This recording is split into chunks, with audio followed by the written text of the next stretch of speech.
रवींद्र वायकर यांना मोठा दिलासा मिळालाय। वायकर यांच्या विरोधामधल्या जोगेश्वरी भूखंड घोटाळ्याचं प्रकरण आता बंद झालंय।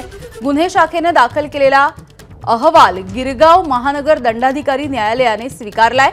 मुंबई महानगरपालिकेने वायकर यांच्या विरोधामध्ये गैरसमजामधून गुन्हा दाखल केल्याचं नमूद करून आर्थिक गुन्हे शाखेने हे प्रकरण बंद करण्याची मागणी करणारा अहवाल न्यायालयामध्ये दाखल केलेला होता।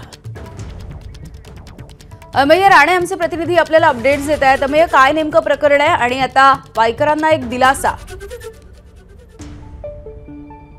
नक्कीच रवींद्र वायकर यांच्यासाठी हा एक मोठा दिलासा मानावा लागेल, कारण की जोगेश्वरी येथील मातोश्री क्लबच्या भूखंडाचा गैरवापर करून त्या जागी तिथं हॉटेल बांधण्याचा घाट घातला होता वायकरांनी, आणि त्यात त्यांनी जी माहिती होती ती मुंबई महानगरपालिकेला लपवली असे आरोप करत त्यांच्या विरोधात गुन्हा दाखल करण्यात आला होता।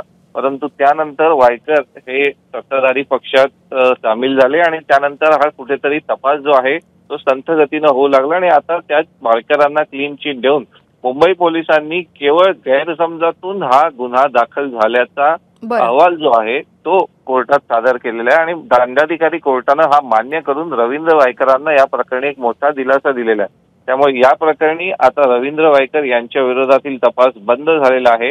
यात रवींद्र वायकर, त्यांच्या पत्नी तसेच त्यांचे अन्य जे भागीदार होते यांच्यासह अन्य लोकांवरती गुन्हा दाखल करण्याची मागणी पालिकेकडनं करण्यात आली होती। परंतु आपण ही मागणी आणि हा जो संपूर्ण तक्रार केलेली होती पालिका अभियंत्याच्या मार्फत ही चुकीच्या माहितीच्या आधारे केली होती आणि गैरसमजातून केली होती असं नंतर पालिकेच्या वतीनं पोलिसांना सांगण्यात आलं आणि त्यानंतर पोलिसांनी आपला क्लोजर रिपोर्ट कोर्टात दाखल केलेला होता, तो कोर्टाने स्वीकारला, मान्य केलाय। अगदी धन्यवाद अमेय या माहितीसाठी।